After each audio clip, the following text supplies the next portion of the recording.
Hey, what's up, everybody? This is Logic in Los Angeles, California at Amoeba, which is my favorite record store in the country. I can say that because it's true, flex. Like, they're not like giving me a check or anything. I'm here, this is what's in my bag, all this awesome stuff.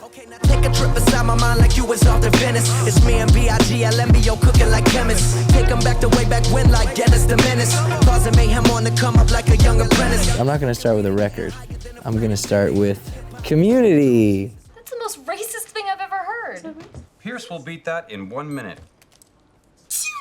Hey, Troy sneezes like a girl. And how about I pound you like a boy? That didn't come out right. Why don't you all just leave him alone with his cute little baby sneezing? You're not my mother. She's not? 29 seconds. I've seen a couple episodes of this, but I've never fully indulged in it, you know what I mean? And it's really funny because I know this gentleman, Mr. Donald Glover, who goes by Childish Gambino, who is an incredible entertainer in general. You know, he's an amazing musician and a really brilliant writer and actor. Hey, can I ask you something I always wanted to ask the real Batman? Yeah. Am I good looking? You're a very attractive young man. I knew it.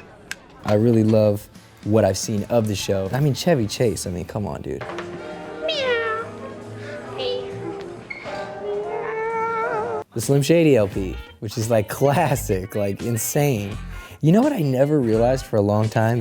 That's Kim in the trunk of his car. What I remember about this is just how crazy it was and how politically incorrect everybody just went so insane and picketed and all this other stuff. But it's funny because all the negative things that came with this album and Eminem back then actually made him even more popular. Wanna copy me and do exactly like I did? Try sit and get fucked up worse than my life is? My brain's dead weight. I'm trying to get my head straight, but I can't figure out which Spice Girl I wanna impregnate. His actual first album, which I would have bought today as well, but I already own it, is called The Infinite, and he recorded it back in Detroit. And that to this is night and day. But this is still a guy who isn't famous yet. I'm sure he got his deal and he had some money in his pocket and he's working with Dr. Dre and shit's crazy and he's like, oh my God, but he still wasn't like selling a million albums in a week and this and that he was gonna become until he dropped it, and then he dropped it. Yes. Outkast, Southern Playalistic Cadillac Music. This is, I mean, forget about it.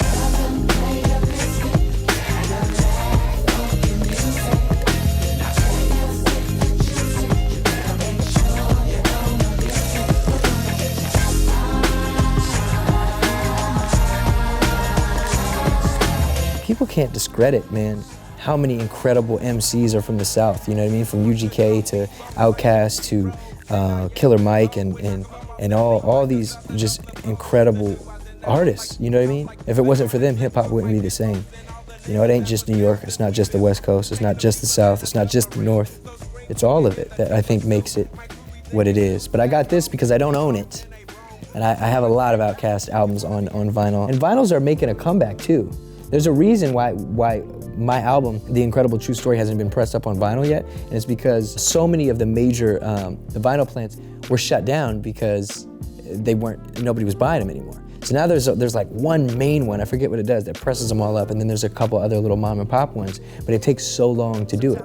So I'm not gonna have my vinyl out for like 3 months, which sucks, but quality is good. Mr. K. Dot's To Pimp a Butterfly. I have his first on vinyl as well. I figured we're in LA. I'm here at Amoeba, where he's from, so I thought I would get this an incredible album.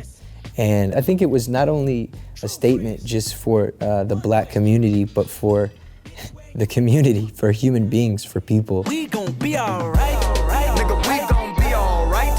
Nigga, we gon' be alright. We gon' be alright. Do you hear me? Do you feel me? We gon' be alright. You know, the message on this album was one of great importance, and my good friend Terrace Martin is all over this. He's a producer, rapper, singer, saxophone player, like he's a crazy dude. And one incredible fact that he told me about this album is there isn't one 808 on the whole album. It's all live bass, which I think is really incredible.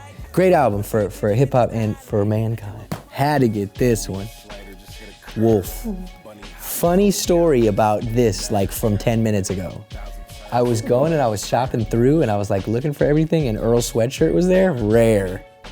And he probably has no idea who I was when I was like What's up, bro? I had the opportunity to go on tour with Kid Cudi, Big Sean, and Tyler, the Creator. But yeah, on that whole tour, he was a really nice dude. The last day of the tour, when we said our goodbyes, he was like, if I remember correctly, it was, "You're fucking nasty, bro. You're fucking nasty," like in his crazy ass deep voice. And it meant a lot to me, you know what I mean? He's got a good heart. His music is awesome. My favorite song on this is Bimmer. You remind me of my Bimmer. You remind me of my Beamer. See your ignition, baby girl, I'm tryna kill. And your headlights off, I'm tryna see 'em. But it's not a lot of miles on your meter. Oh, last but not least, Thriller. I mean, talk about a classic, though. I want to love you, pretty young thing. You need some loving,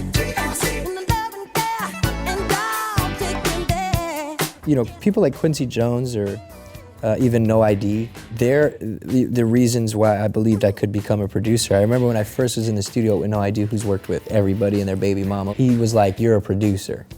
And I was like, "What?" He's like, "Trust me, you're a producer." And I was like, "Nah, like, get out of here." I used to think to be a producer, you had to play the keys and do this and do that and do all this other stuff. No, look at Quincy Jones.